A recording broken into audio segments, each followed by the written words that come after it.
Alright, what's up guys? My name is Bohan Phoenix. I'm a hip hop artist. It's love, love. How we feel in Hong Kong?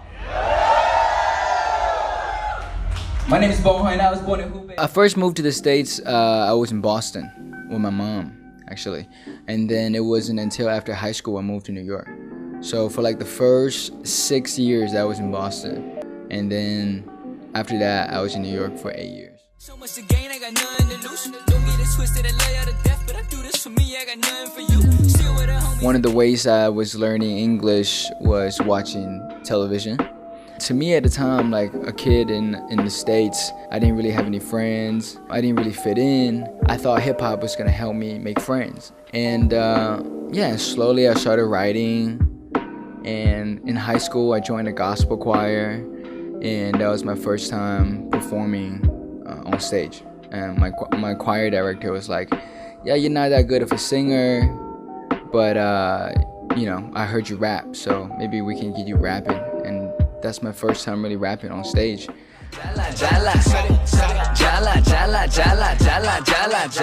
high school, middle school, I was going to class with do-rags. You know, I didn't even speak English fluently, but I was going to school with do-rags, with like really baggy clothes.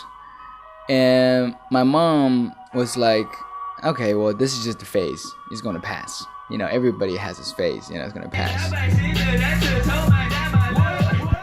And then when I got to college, I was still doing it, but she's like, oh, well, you know, it's still a phase, you know.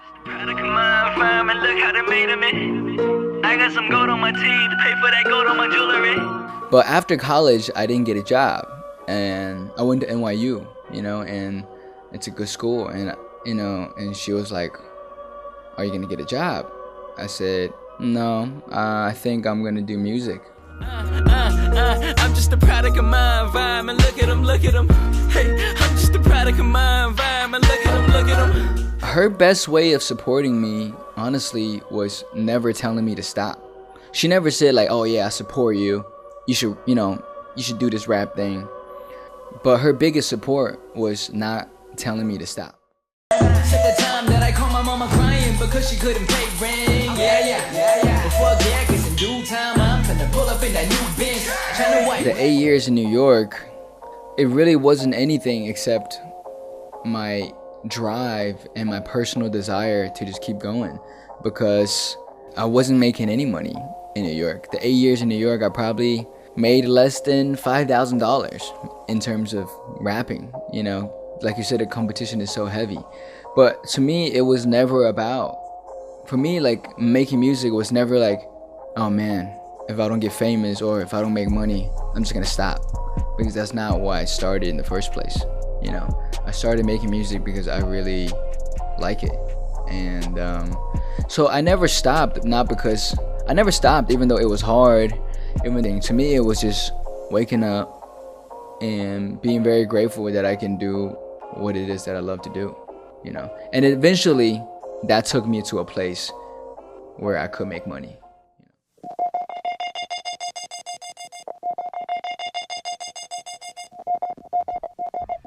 My first mixtape was in high school. I was 16. I made a mixtape called From Basement to the Streets.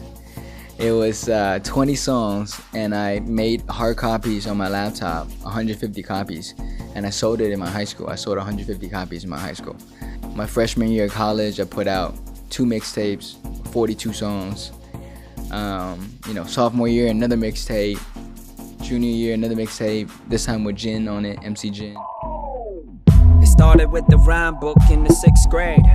The main objective was not to get paid. I think my first project that really meant something to me was 2015 with my boy Jackery. It was called Love Love EP, and it was a full instrumental live band project.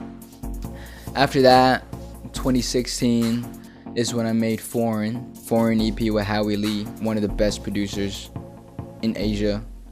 It's the China.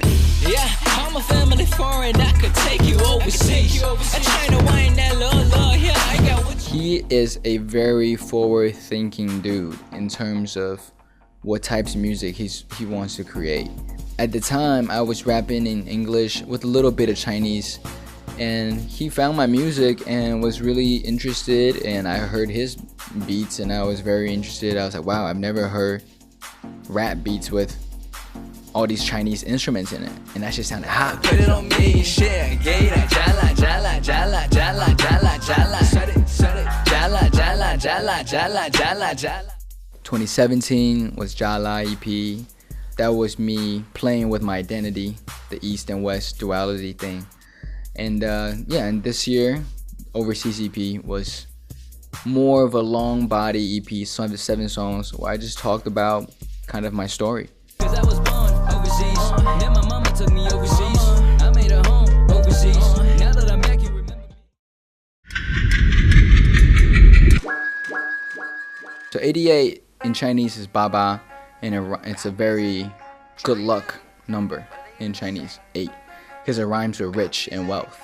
So the company was started in 2016, but they didn't have any artists in China.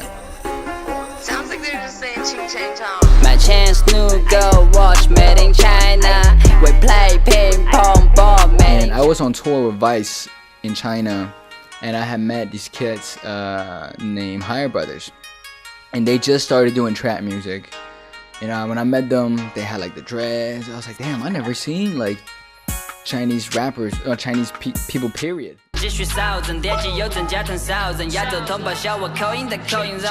I put him in a Vice cipher, and when I went back to the States, my manager now, she wasn't my manager then, but she was helping with 88, and I showed them, you know, Higher Brothers, and they were like, wow, like this is like Chinese Migos, like we need this, you know. And so I started managing Higher Brothers for them, and eventually signed Higher Brothers to them. And that's how I started working with 88 Rising. And yeah, that was 2016. Attend to a journey to money. Working with higher to Shondi. Eating.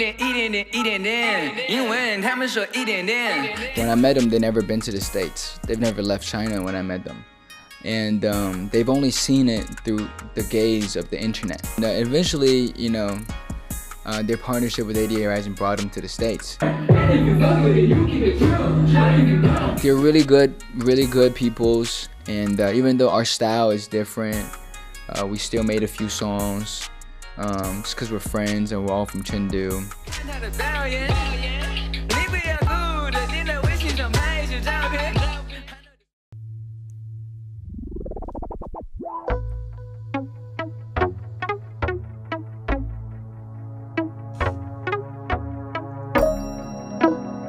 Allison and I started working together early 2017, and that's just like a year and a half ago. You know, before that I was completely self-managed. Everything I did was myself, and I think until you have someone who really believes in you, if you're an artist, right, you could be out here, it's like, yo, I need a manager. Yo, can you manage me? Can you manage me? If the person that you're asking to manage you don't actually believe in you, you can't, it won't work. You look at me crazy, I get it though. Cause from my head, you look at me crazy, but fuck it, I get it though. You know, the reason it works with me and Allison is because she reached out. She's like, yo, I believe in what you're doing, and I want to help you, and I want to work together. My mama told me, remember what? She told me, Bohan, remember. Money don't make you the winner. Money don't make you the man. I think too many people want to rush into being famous. They're like, oh, I'm 25, I'm not famous yet. I need better management. That's not the goal, bro. You know what I'm saying? Like, there's no time limit on when you're supposed to be making music. For a whole 6 months, now I'm back overseas. Yeah, I just wanted some Chinese food, but that shit whack overseas. So I took a plane, I took another plane, I took another Zen, I took another 5, but that's a long. If you want to be a famous musician, there's a lot of things you can do. Do exactly what 6ix9ine's doing. Get attention. Be controversial. Start shit. You know? But if you want to just make good music, my only advice is just to follow your gut. I could put money on it, they don't know. I could bet your bitch on it, they don't know. All the trends, they come and go. We've seen all the trends come and go. Only the real and the good shit lasts. So, depends on what you want to do, man. 我开玩笑，没那么厉害。妈妈的爱我，好久没回家。